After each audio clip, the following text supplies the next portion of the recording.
And welcome back to Let's Play Fire Emblem Path of Radiance with your host, Pitmarthroy. In the last episode, we defeated Chapter 4.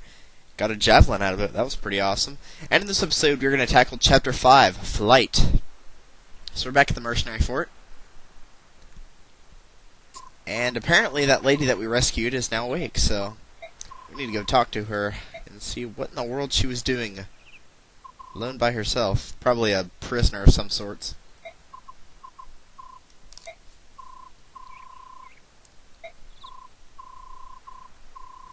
Oh, yeah, you're not sure Griel's gonna take all the credit. Ike, get your butt in here, man. Okay, never mind. Sorry, Griel. Lord Ike. More like Ranger Ike.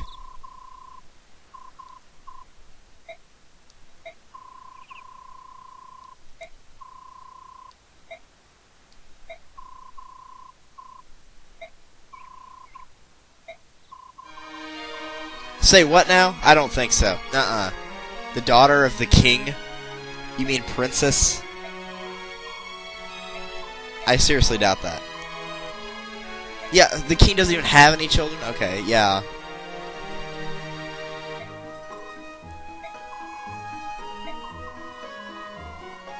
Oh, okay. That makes a little bit more sense now.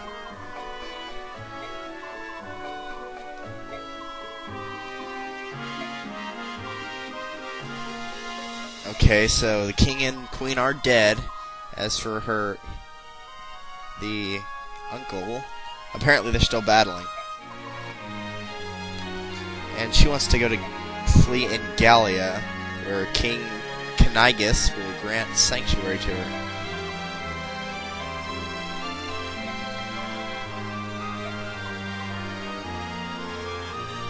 Okay, so all the royalty knows about her, so that's good and bad, because King Canigus from Gallia knows that she's somewhere, but that also means Ashnard, the king of Daein, knows where she is. And he probably told some of the troops about her.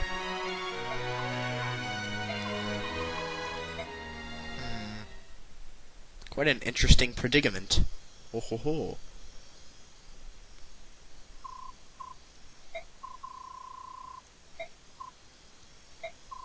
Interesting.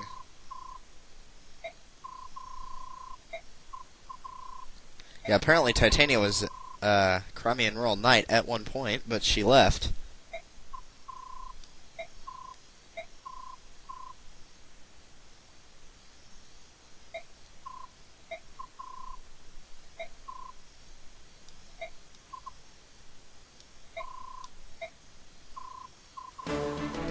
Oh, great. They already found out. What the heck, man? How'd they find out? We killed everybody on that last battlefield. They're all dead. Whatever.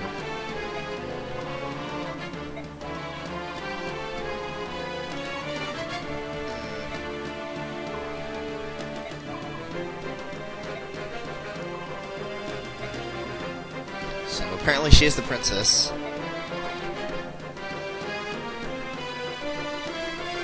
So Titania says we need to keep the princess safe. Soren says we have to give the princess to Daein because our actions are dictated only by self-interest.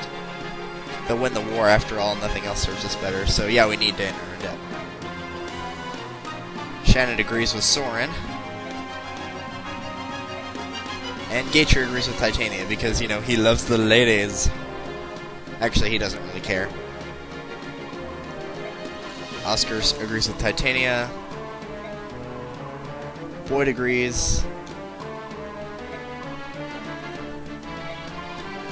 Rice says he didn't care if she's a princess or not. We still need to help her. Rolf Rolf and Mist, even though they're not fighters, apparently get their own opinion, and they agree with Titania. And Ike agrees with Titania. So pretty much everybody went against Soren except for Shinnon, and Gatry didn't really have an opinion, so I don't know if that counts or not. So we're going to Gallia.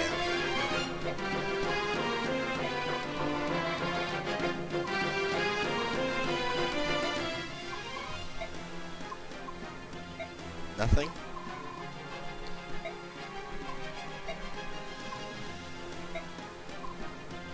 Yeah, they're not waiting for an answer. Alright. Let's knock some heads. And sadly, we still don't get Griel in our party because he's going to go and take care of the rear entrance over there on the right. So that kind of sucks, but oh well.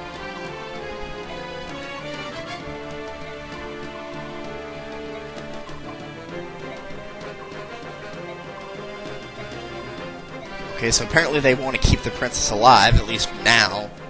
But still, we gotta take him on. Alright, sorry about that random cut if it seems a little bit different. I had Boyd die on me. Way to go, Boyd! You really are a loser.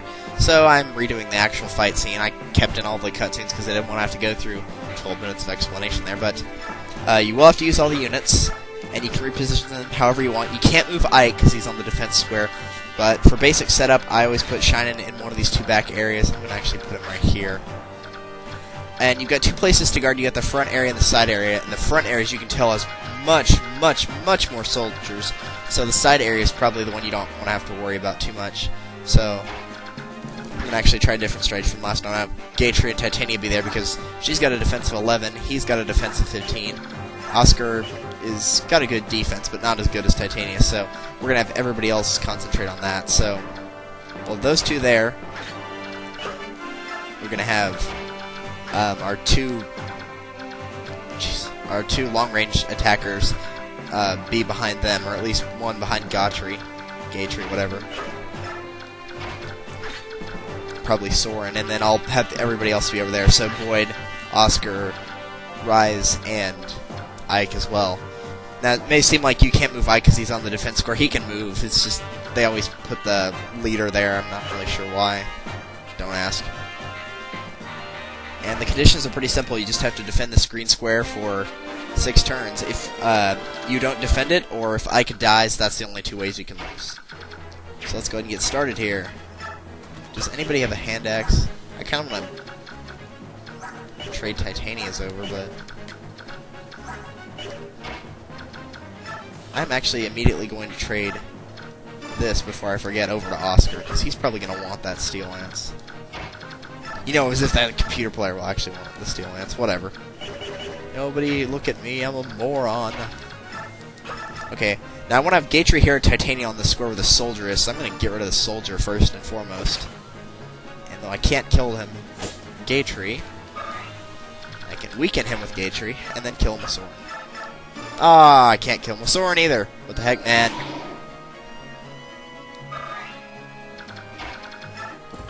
Okay, fine, we'll get rid of the old-fashioned way. With an overkill! And then we'll put him right there. Okay, so we got the front area covered, so now we gotta work on the side area over here. Boyd cannot reach the enemy units at all, which is a little bit problematic, but hey, nothing we can do about that.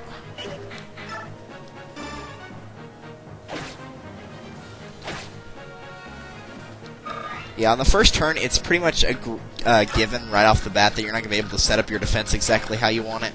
So just get it as best you can. Make sure Rise isn't in the way of anything. And there we go.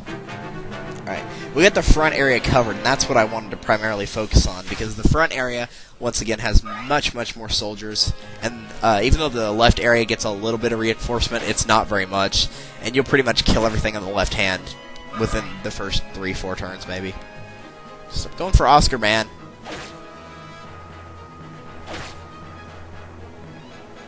You can even double him? What the heck, dude?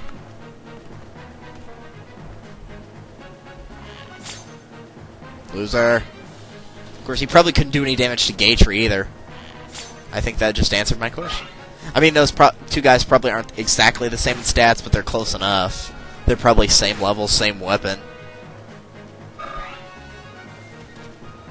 Yeah, now they're all going to go for Titania, who they can't kill. If they're CPUs will always think this way, and this you can really play the steer advantages in this game. CPUs, the first thing they do whenever they go for somebody to attack, the first thing that runs through their head is, who can I attack who won't be able to counterattack me? And that's who they go for. If they can't go for somebody like that, they go for the person with the lowest defense or resistance if they're a mage. And that's what you want to focus on. So you can actually play this to your advantage by sending a really strong unit out there and just unequipping their weapon so they don't have a weapon on, but they won't be killed either because, you know, they got high defense. And you can just let them take the damage while you have other units that are weak slowly pick off everybody else, because they're not going to go for somebody that actually has a weapon that could damage them. Because CPUs aren't smart. Because even though they could kill that level 1 mage, you know, they won't. No, we're not going to watch that tutorial. Oscar's in a really bad spot right now. I want him to be like 1 square up, so I'm going to put him right here. Just put him on a heal hedge anyway. Because he seriously needs some healing right here. As long as that archer can't reach rise, we're alright. And I'm actually going to get rid of that archer right now because I really want him out of here. That archer is really the only threat on this left-hand side of the map. It's the simple fact that he can get rise. That's pretty much all he's good for. Yeah, that ought to work. I know that Ike's got the Iron Lance and the Javelin still for Oscar, but I'll wait until we've got a good spot to, you know, stop and trade items before I start doing stuff like that. Can Boyd, yeah, I think Boyd will be alright. We'll get rid of this unit right here. They're probably going to go for Shannon because, once again, CPUs are going to go for people who can't counter, so Shannon will be the first target before Boyd will. Right. And as for this area, this is pretty straightforward. Let's see, 10 HP, 3 HP. I am actually going to play a little bit strategic here and get rid of the archer on this side because he is just going to be a pain to me. Dude! You weren't supposed to dodge that. Well, fine. Soren's just going to have to take a hit. We're going to go ahead and get rid of this Sword Knight right here. Even though he's not really a threat. He does have the best movement, I suppose, of all the enemy units. And as for this other guy right here, we can just get rid of him. He's just a basic soldier and nothing more. And now the enemy unit gets their turn. Enemy units. You see, immediately went for Shannon, even though he couldn't hit him. He probably could have done damage to Boyd, at least. I mean, that guy did. See, once again, the left-hand side, you can take out all the units in like 2 turns. You'd be amazed how quickly you can take out a pretty good amount of units. Not just from, you know, them attacking, or you attacking them, just from killing them on the counterattack. You know? Like that guy right there who just killed himself for 1 damage against an armored unit. Yeah, these guys are all going to go up to Gautry, all going to do 1 or no damage, and all going to get killed. Oh, well, I guess that guy had a little bit higher speed, so never mind. Alright, Oscar, you're okay now. You're safe now. Alright, I'm going to move Shannon over here. I don't think we need him anymore, so going to focus on our primary problems here, which currently is this archer right here. We need to get rid of this guy. I can't believe he didn't go for Soren. What, did he go for Gatry, or did he go for Soren miss and I just didn't see it? I hope he went for Soren, because if he went for Gatry, that was a really poor decision. Soren would have been a much better target. Archers usually have really high accuracy, so I actually want to get rid of the archer over here. I know it seems like I'm always picking on the archers, but seriously, the archers can mess you up in this game. Archers and mages, they'll mess you up because they're arranged to hit 2 squares away. It can really mess you up. It's very irritating. Okay, this guy's got a hammer. Hammers are good against the armored units. I don't think we've gone over the hammer yet. Can we look at this guy's stats here? Yeah, he drops it too. It's good against armored units, and it's effective against generals and knights. The problem with it is, though, it's got a really high weight. As you can see, it's got a weight of 20, and Boyd's Iron Axe has a weight of 10, so it's double that. So that's probably why Boyd can double this guy, and it's also got a really low accuracy, which is why it's only 49. And it's probably even less if I attack him with Ike. Yeah, 28, jeez. So we're going to let Boyd take this guy out. No, he can't double without the Iron Axe. Okay, we're going to let Ike attack first here, but first off, I want to trade over the javelin here and actually use it to attack if it'll hit, which it does. Yeah, javelins, hand axes, any ranged weapons that aren't normally ranged, you know, like a ranged lance, a ranged axe, anything like that will, for the most part, have lower accuracy. Alright, there we go. Ike leveled up to level 11 Ranger. Very nice. Got some more skill, which is good. He got the hammer, which he doesn't need. I'm going to trade over not only the hammer, I'm also going to trade over the speed wing as well. And just get rid of this guy. Alright, good. There's nothing on the left. There will be reinforcements, but for right now, we're free to kind of mess around here and trade over what we need to trade. You know, all that good stuff. First thing I'm going to do is heal Boyd. And the reinforcements is just like 2 soldiers or 2 archers. It's very basic reinforcements. And I'm just going to end the turn right there. Because Gatry, I don't want to move him from his spot, so we're just going to leave him where he is. And now they're going to go for Titania and obviously kill themselves.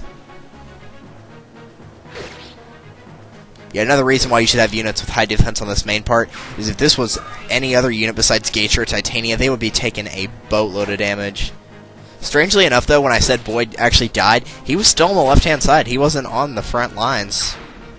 I actually had Titania and Oscar there. I had Gatry on the front lines. Yeah, here, these are where the reinforcements will show up. So let's get Rise back over here. We'll go ahead and do some unnecessary healing, because I want to get Boyd's defense set up here. Okay, Oscar, you're all set, so you can just sit right there. Shinin', I need you somewhere else. For right now, I'm going to trade over this Iron Lance to Gatry. I don't think he'll go through 20 attacks, but if there's a point where he doesn't need to use the Steel Lance, then I'll make him use the Iron Lance. Like so. Alright, there we go. Another defense point, which he doesn't really need, but oh well. Now, going over the Speedwing thing, this is pretty basic. Once again, I've already kind of gone over this, but increase the user's speed. And like I said last time, whenever we first got the Speedwing, I don't think we used it last battle, because Boyd wasn't in the last battle, so we didn't trade it over to him. But you want to give this to a unit that's got pretty low speed, and the reason I didn't give it to Ike is because he has a speed of 13, which is probably the highest speed in the entire group, to be honest. Well, Titania's is 1 higher, and Shinin's is equal, but Boyd's speed's only 7, so it's pretty helpful if you give that to him. So we're going to do that, and hopefully he'll be able to double a couple more units. Because that made his speed go up from 7 to 9, this guy's speed is 6, this guy's speed is 5, so he might be able to actually double them in this case. Another enhancement is also what this boss holds, which you can go and kill him, you don't have to. It's the share icon, which increases the user's luck, but since luck really overall isn't that big a deal, I wouldn't really bother with it, unless you're playing on easy mode maybe. As for the boss himself, nothing really basic. He's pretty much like the last boss. He trades a little bit of defense and resistance, like 1 point of each, for a point of skill and a point of speed. Strength is the same, magic and luck are both 0. He's nothing special. I think he's got a little bit more HP than the last boss as well, but you know, like I said, nothing special at all about this guy. Just a standard knight. He will move, but it's not like till the very end of the 6 turns of defense. I mean, if you have the opportunity to kill him, go ahead and do it for the Ashera icon, but if you don't, then don't bother. If you're too busy focusing on defense. Yeah, you can see him getting over there.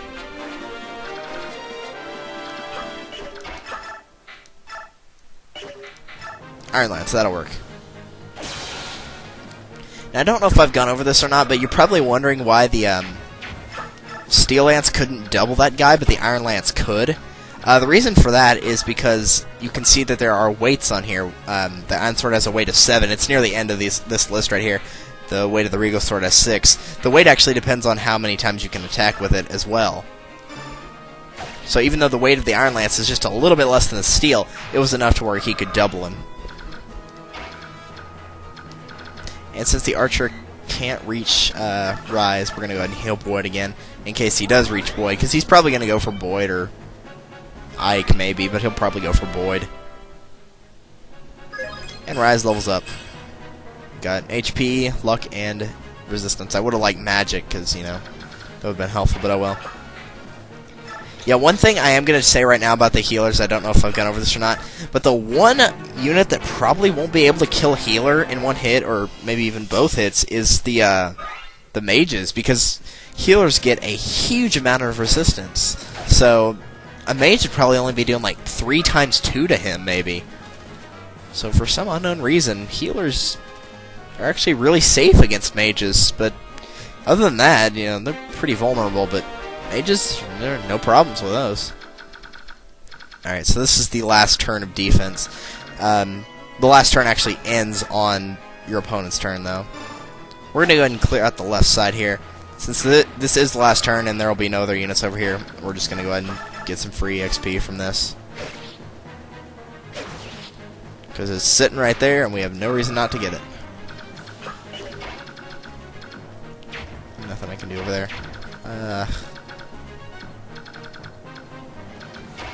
Go ahead and heal Oscar for no reason other than EXP. None of those guys really need healing, so I'm going to go for a really risky shot here, and it's not hitting this guy. I'm actually going to try to kill this guy on his turn, because this isn't going to kill him unless Titania criticals, which she probably won't, but we'll see. No, she didn't. I didn't expect that. And we're going to bring her back here. Now, she's got the hand axe equipped, even though this guy's got a javelin. No matter what he does, Titania will still counterattack. And Gator doesn't have a javelin, does he? Shoot. Well, we're going to fix that right now. Oscar does have a javelin, so he can trade it over. Now, if this actually works, and I'm going to move these guys back so the boss doesn't go after them, because if he goes after Soren, he might kill him actually in one hit. And now, if we're lucky enough, the boss will actually kill himself, because we're using ranged weapons, so we can counter him whether he uses the javelin or not. I don't know why that soldier went for Titania when Gator was easily the better choice right there, but whatever. His funeral. I know we're using Titania a lot in these first chapters, but once again, the game kind of forces you to, and that's the main reason why. Otherwise, I would not be using her. I hope that hand axe doesn't break, because if it does, I'm going to be really mad. All that planning for nothing. Yeah, she finally got her first level up. That's how long it took. With all the enemies she killed, that was her first level up. I know. Okay, good. Hopefully, Gator will be able to do 8 damage to this guy, but if he can't, then... Dude! Why'd you miss? What the heck was that, dude? We could have gotten an Ashera icon. You're crazy.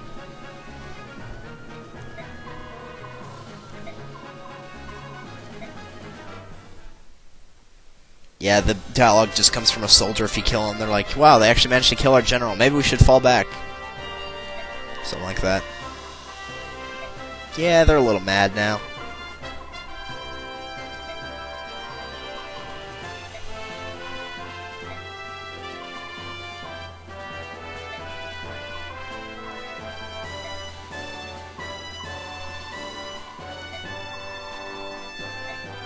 The Sea of Trees. Wait, we've got a library? Wow, this is a very nice mercenary group. If we get a library. Whatever. Which I know it's probably documents, not actual books, but whatever.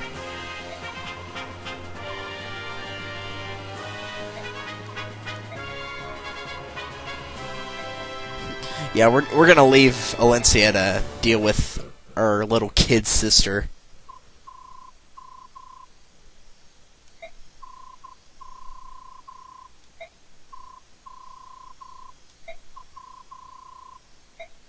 Yeah, since she wasn't raised at court, she basically cooked, clean, sewed. Not like a slave or anything, but, you know, she wasn't actually doing anything special. Practice sword fighting? Well, then you should be on the battlefield. Well, actually, probably not. I love this cutscene because it's like 5 seconds long. This is actually labeled as a cutscene. If you go to the options menu, it's labeled as a cutscene. It's like 5 seconds long. It's like, that's a cutscene? No, it's not.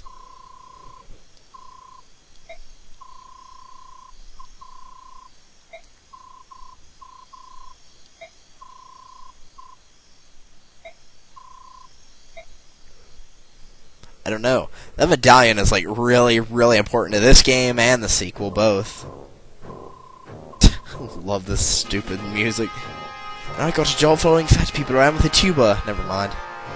Yeah, this is Patrine. She's not the overall leader. She's not like, you know, the ultimate mastermind. She's just one of the 4 riders of Daein, which we'll get into those later. But she's actually the weakest of the 4 riders of Daein, so.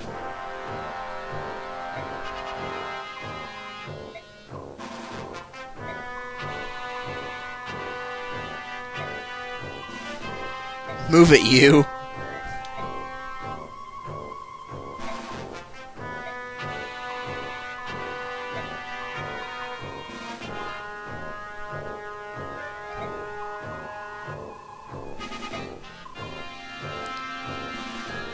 Yeah, apparently we're just gonna have an obvious strategy here, but it's really the only strategy we've got, so.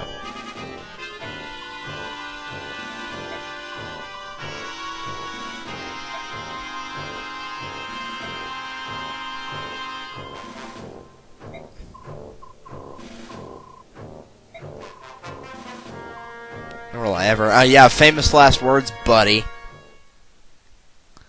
Tell that to everybody else we've beaten so far. Jeez. Okay, so, next time on Let's Play, The Legend of Zelda, Path of Radiance. I'm just messing with you. Oh, well, apparently we got more cutscenes. Never mind. Thanks a lot, game. The continent of Tellius, blessed by the goddess. To the northwest lies the land of Crimea, home of the Griel mercenaries. Finally we get a map of this thing, jeez. So that's Crimea right there. And Crimea's neighbor, Daein, which is over here, attacks. And don't worry, the rest of the map will be filled in. Yeah, they draw an arrow just in case you couldn't realize we had already been attacked. Jeez.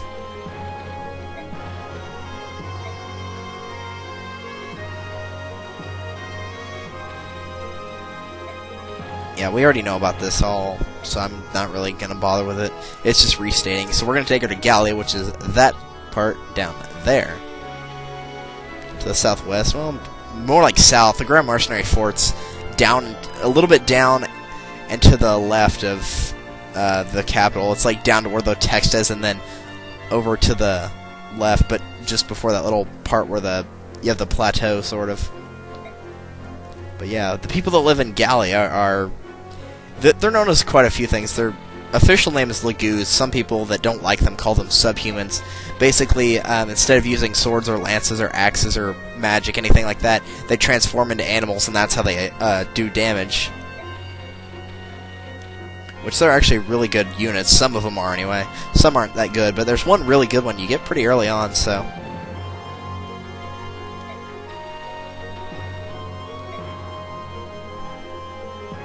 We gotta go around the mountains, apparently. That sucks! Anyway, next time on Let's Play Fire Emblem, Path of Radiance, you're gonna start with Chapter 6, A Brief Diversion. Wonder what that could be about.